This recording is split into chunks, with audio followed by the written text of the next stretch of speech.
So this Saturday is the rematch between Conor McGregor and Nate Diaz. I didn't think I was going to be this excited about it, but I don't know.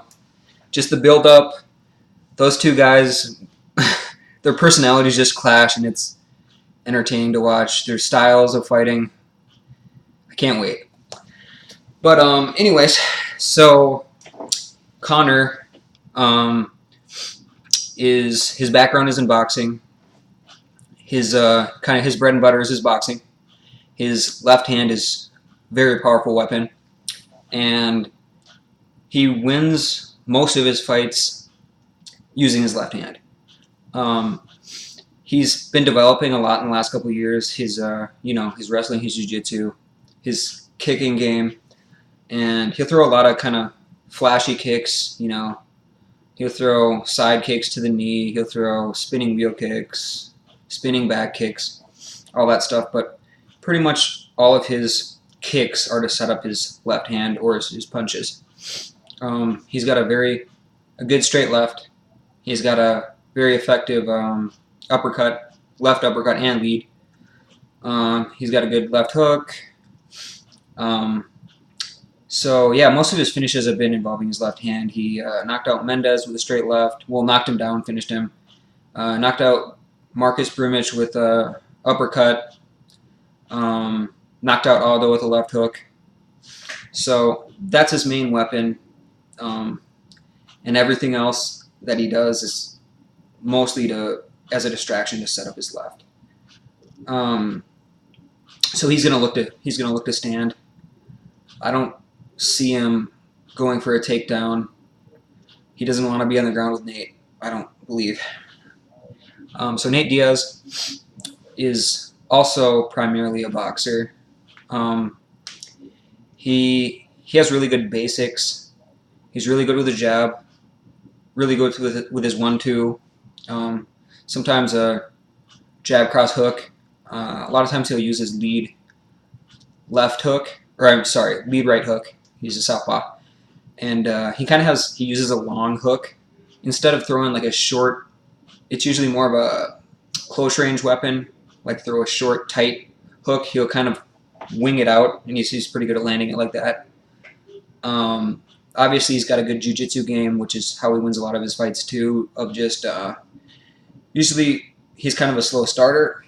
He'll just kind of weather the storm a little bit, kind of feel people out, and then by the second or third round, he starts really landing his 1-2s, landing his jabs, landing his hooks, and kind of just starts the accumulation of punches starts to add up. He'll get a guy hurt and just pour on the pressure and get a finish from there. Get him to shoot for a takedown, get a submission, or get a TKO. He has a really good guillotine when people shoot on him. Good sweeps, good game off his back, triangles, arm bars, all that stuff. So with the last fight, according to Conor McGregor, he did not use his energy well, and that's what lost him the fight. He expended too much energy and gassed out, basically. So, he's saying he's going to adjust his game. And the problem with that is his style is a high intensity, out of the gate, high pressure, throwing everything into his punches style.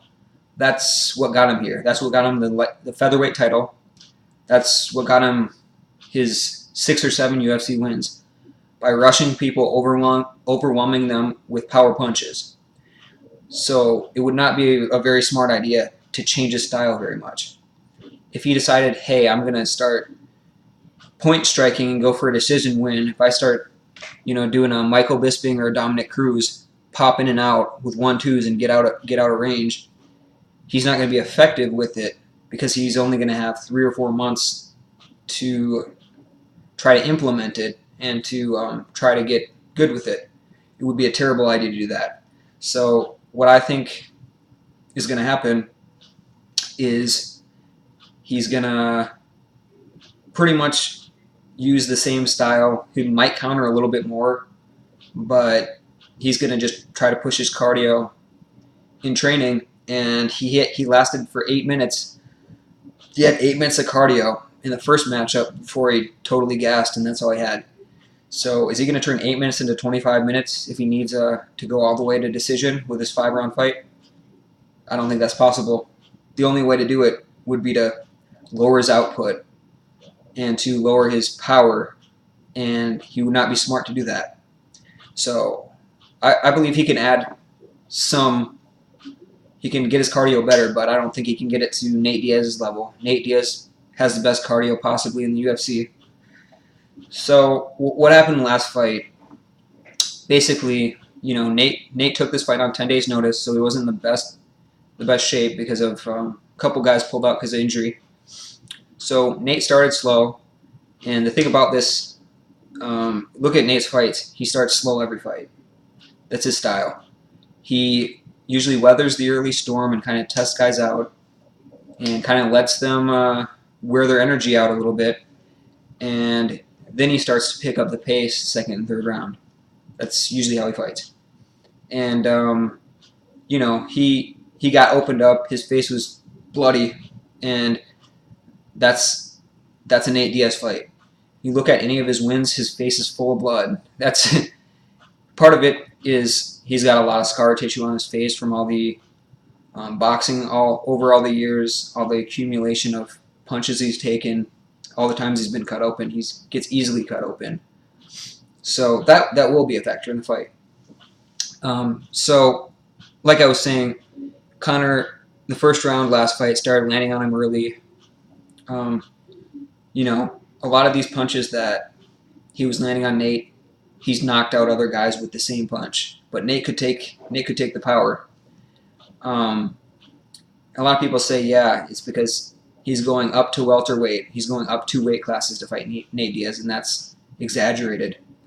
The UFC wants to exaggerate what Conor's accomplished, and don't get me wrong, he's the featherweight champion. He's an amazing fighter, but they're kind of trying to overstate that he's jumping up 2 weight classes because Nate Diaz is not a welterweight. Nate Diaz has been fighting lightweight his whole career. He's fought a couple fights at welterweight because they were fights the UFC wanted him to fight, and he took them. But he's a lightweight fighter. Conor's been fighting at featherweight and lightweight his whole career.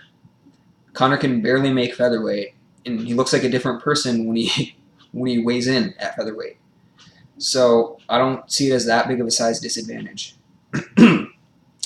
Anyway, so Conor definitely controlled and won the first round. You got to give him credit where credit's due. The second round, Conor was controlling it for the first couple minutes. He kind of relied on his left hand, trying to throw everything into it. He was landing it, but Nate was eating it, and Nate was taking it.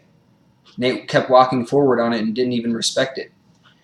So, eventually Conor wore himself out. Then Nate started just landing on him, started landing 1-2s. He may have dazed him a little bit near the end of the second round. And right before Conor shot for the double, Nate Diaz stuffed it. And by all signs, Conor quit. Like, there's no other way to say it.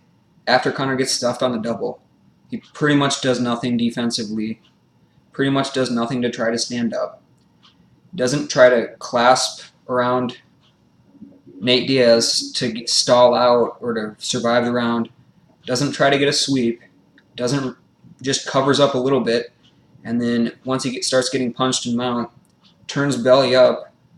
Nate Diaz puts on the rear naked choke, and Conor doesn't grab for the hand and try to peel it off the back of his head, instantly taps.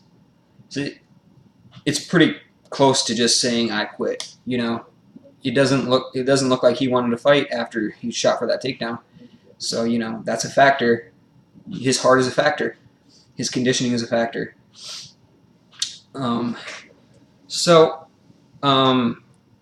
I see happening in this next fight, I believe Conor will have improved. He will have improved cardio. He's going to focus on his cardio.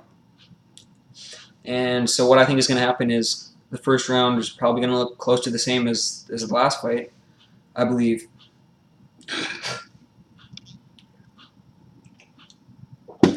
I believe Conor's going to start landing on him early. He might not be as aggressive pushing forward as he usually does. He might wait for more counters. But, I think he's going to start landing on Nate, and there's going to be blood. Nate's going to just start opening up, bleeding all over the place. And that doesn't bother him, as long as he doesn't bleed too much, that there's a ref stoppage, which is possible at some point. But I believe he's going to open Nate up early, land on him, and Nate's kind of just going to weather the storm, take it, and let Conor burn out some of his energy. And I believe the second round's probably going to go about the same. Conor's going to land on him. Nate's going to take it like he did last fight. Nate took his best punches last fight and didn't fall down. So I believe the same thing's going to happen the second round. I believe Conor will probably win the second round too by landing more. And then I believe by the third round, the tide's going to turn and, Nate's going to start taking over. Nate's going to start landing 1-2s. Nate's going to start landing hooks on him. Nate's probably going to start rocking him. And Conor's going to start to just, he's going to start to burn out. He's going to start to gas. And he may shoot at some point. Or I believe it'll probably go to the fourth or fifth round. Nate will probably just overwhelm him with pressure and with punches. Get him to either shoot or knock him out. And if he shoots on Nate, he's going to get tapped out quick. So I believe that there's probably a 70% chance of a Nate Diaz finish. I believe it'll probably come in the fourth or fifth round. And I believe Conor has a good chance of knocking Nate Diaz out too. I mean, he landed a lot of hard punches on him.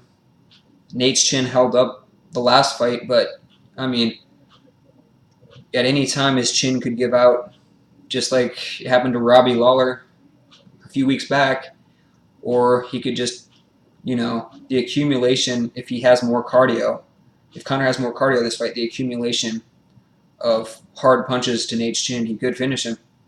So I believe there's a decent chance, probably like a 30% chance, that Conor can finish Nate with a TKO or a KO, and I believe if that happens, it'll probably happen in the first 3 rounds. I don't believe Conor's going to have much to offer offensively or defensively in the fourth or fifth round. So that's how I see the fight going. If anybody has a different take on it, feel free to comment. Thanks.